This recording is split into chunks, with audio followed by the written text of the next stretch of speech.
All right, good evening, board, superintendent, members of the public who are still with us. My name is Jill Hogendijk. I'm the Associate Superintendent, the Ed Services Department. I'm joined here this evening with Director Chris Albeck from our Curriculum and Instruction Department, Dr. Lena Sweeney, who is the Director of our Brea Department, and Rebecca Weissman is joining us here, who is one of our Brea TSAs. If you go to the next slide, or handing me the... Let's see if it works. I haven't got a new, Chris has one too. We're going to have dueling. You say next. Does yours work? All right, while we're waiting for it to turn, we're just going to remind ourselves of the district mission to enable and inspire our diverse student body to achieve academic excellence and make positive contributions to the world. And in the context of sharing our results from the spring testing season, we're really honing in on ensuring that our diverse student body achieve academic excellence and make positive contributions to the world.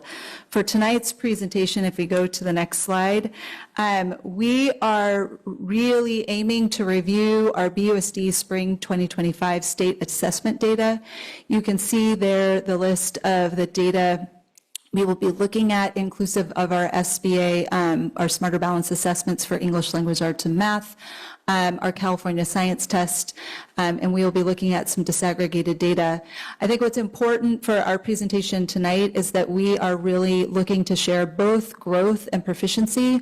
Over the course of the last 3 years, this is going to be year 4 of a data presentation, at least during my tenure. We have been really focused on that proficiency, but tonight we're going to share with you some of the growth data. Both of those are essential for us to understand academic achievement on the part of our students. It's a more holistic picture of that information, even though we don't often spend a lot of time looking at growth data in these public settings. It is a data point that we are looking at as we engage in those conversations with our site leaders and at our schools. Next slide. As we take time to reflect on the data, we also do this in the We also do this in the context of goals and actions that we have articulated across our BUSD plans. The California Assessment of Student Performance and Progress, or CASP, our data that we are going to be sharing tonight really provides us impact data that are connected to the actions in our LCAP goals, particularly goals 1 and 2 that are centered on high quality instruction and academic supports. They are also directly related to our district strategic plan pillar of academic excellence and equitable outcomes for all. You can go to the next slide. We are also grounding this presentation in BUSD's theory of change and improvement. You can just click through all the bubbles, which draws on our 3 key insights for organizational excellence that you see there on the left side that we have presented to you in these settings before. First, ideal results require ideal behaviors, and for us that means delivering high quality, research-based Tier 1 instruction and supporting it through collaboration, coaching, and feedback. Second, we have purpose and systems drive behaviors. When our purpose is clear and our systems are coherent, we create conditions for effective aligned practice across all of our schools. And this includes the use of data within an MTSS framework to identify students for differentiation and support. And third, mindsets inform behaviors. Real improvement depends on a continuous improvement mindset, reflecting on what works, learning from what doesn't, and using that learning to grow. Our theory of change helps us move toward academic excellence in our mission and recognizes that learning happens in real classrooms with real people, and those spaces must be student-centered, rigorous, inclusive, and joyful for every student. And it's also really impactful that our educators are really the lever for this work in our classrooms every day. And then finally, in order to hold ourselves accountable, we need to be clear on how we measure our progress. We have set what we call a 3x5 target for our assessment measures. And I see head nods. Everybody's starting to remember the 3 by 5, meaning that we're looking for 3% annual growth for all students and an accelerated target of 5% for our focal students. So I will say before we get into the data, we're definitely proud of the progress that we've made and at the same time not satisfied. So we've met the 3 by 5 target in some areas, but definitely not in all areas, which means that we have room to grow. And then before we look at data, just want to make sure that we are all clear that when we look at our data results overall, we are also intentional about looking at data by ethnicity with a particular focus on our Black African American students, which make up about 11% of our BUSD population, and our Latinx students, who make up about 22% of our BUSD population. Alongside of ethnicity, we also look at the data by program groups, and you can see that there. I will remember next time not to put all the acronyms, we'll spell that out, but students with IEPs are our students in special ed. SED is our socioeconomically disadvantaged students. ELs are our English learners, and I think that clarifies the acronyms there for the public. And this, again, tonight we are going to see some bright spots, and we don't just celebrate them. We want to understand them so that we can move from bright spots toward what I've shared before is toward constellations, identifying practices that consistently produce results. We use our data to ask, what does it tell us? What do we need to do better? And we use these improvement questions here to focus our inquiry, to study trends, and to identify opportunities to learn, reflecting on what's working, what isn't, and why.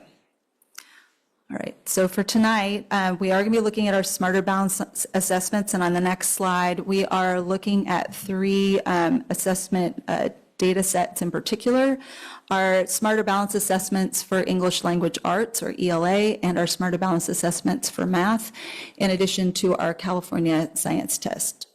As we look at these data on the next slide, we are going to be talking about them within these performance levels: standard not met, standard nearly met, standard met, and standard exceeded. And the performance level names are going to be changing, so more on that soon.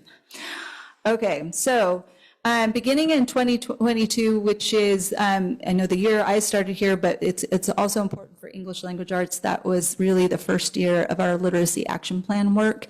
At that time, 66.73% of our students met or exceeded standards, and you can see the spring CASP results for the following 2 years there in 22, 23, and then spring 2023 and spring 2024.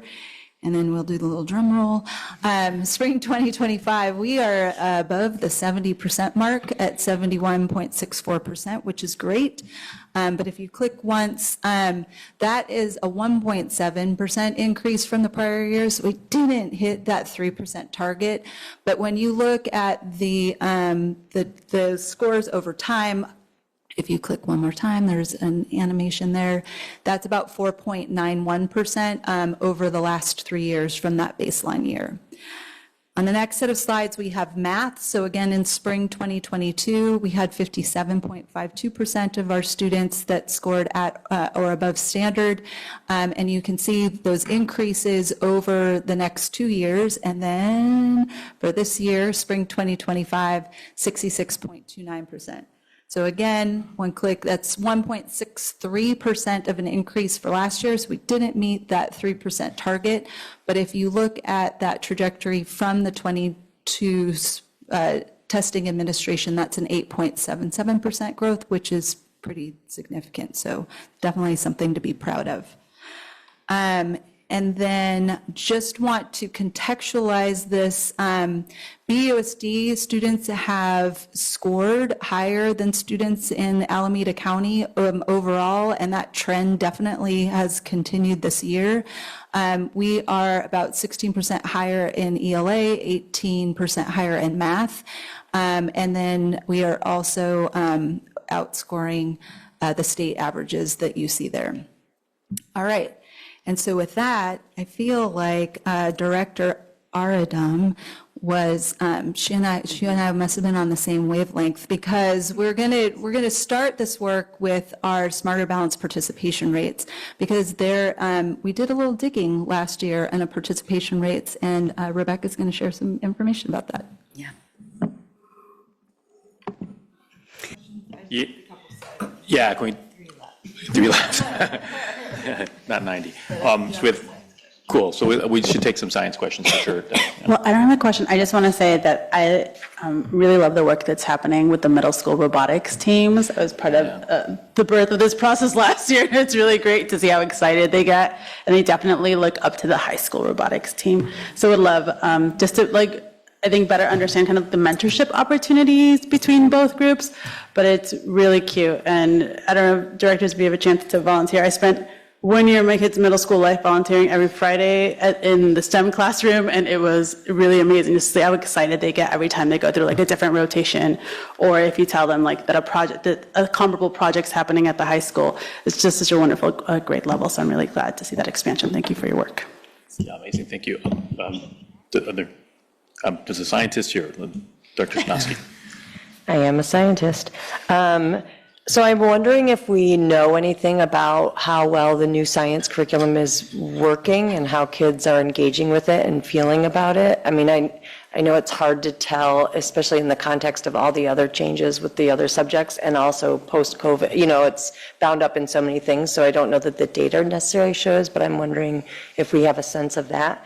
And I'm also wondering if we have any sense of like Super Science Saturday participants and how are we able to look at any of that data, like kids that are participating in some of the summer STEM programs? What are their outcomes looking like? Can we correlate any of those things and any of those offerings? The Brea department has been doing some work collecting data and doing some data analysis related to Science Saturdays. So I can I can share some of that with you. I'm not sure if it's in its completed stage right now, but it coming soon. So we've been working on that project since the summer. Yeah, I think it would be really helpful because I know that there's a big focus on our focal populations for many of those programs. And so a better understanding of who's participating and then how that translates to outcomes, I think would be really helpful as we make budgetary decisions. Yeah. Thank you. And I see it's remarkable the difference between the math versus the science numbers, because in some ways you kind of think of math and science as related. You know, I remember as a kid, both math and science were feared with a certain degree of dread, math in particular, and now science is kind of cool. I think there's that experiential aspect to science that the way we're teaching math can learn from, and I'm sure that's happening. But I'm excited about the opportunities that you referenced in terms of math, of engaging students in an experiential kind of manner. You know, especially with these very different type of numbers that we're seeing in the two. Any other questions? Nope. Thank you. I got 3 things just really quick, just so everybody is on the same page as we close out. Liz, I think you're going to need a forward. Just want everybody, Dr. Sweetie mentioned this earlier, but the California dashboard is going to release on November 13th. And there are some important changes that are going to be represented on that dashboard. You can see the highlights here, and if any of these areas are of interest to you, there's more information about this in the appendix. On the next slide, 65, I just want to share with you and members of the public that we do have district and school newsletters that provide the summary information across both the testing the testing data that you've seen today, along with attendance and chronic absenteeism and our California Healthy Kids Survey. So the individual school level newsletters are found on the school website, and you can find the elementary, middle, and high school overall on the Brea website page. So the link is available for you there. And then just a reminder, you can go quickly through the next 2 slides, Liz. We are looking at the data in the context of our plans, and just wanted to land on the slide before the Berkeley Proud, just to put that up there. I do think that we have a lot to be proud of. You're the other way, Liz, the other way. Oh, Chris is doing it the other way.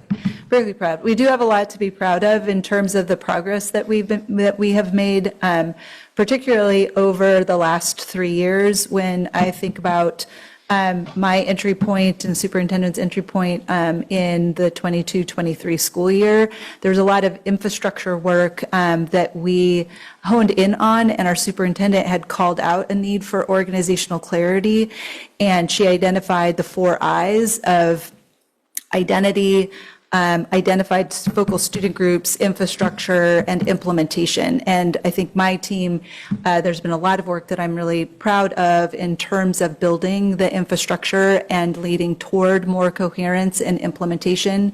I'm really proud of the work that our teachers and our school leaders, our principals, have been doing to lead this effort. There has been a lot of good work that they have done, particularly over the course of the last year and a half as we've implemented the literacy curriculum, that I just feel like we need to acknowledge, because we would not have gotten to this place without that coherence and alignment. So definitely a lot to be proud of and room for improvement. So we'll be back with more data. Thank you so much. That was super informative. We appreciate all the hard work, too. Thank you. Thank you.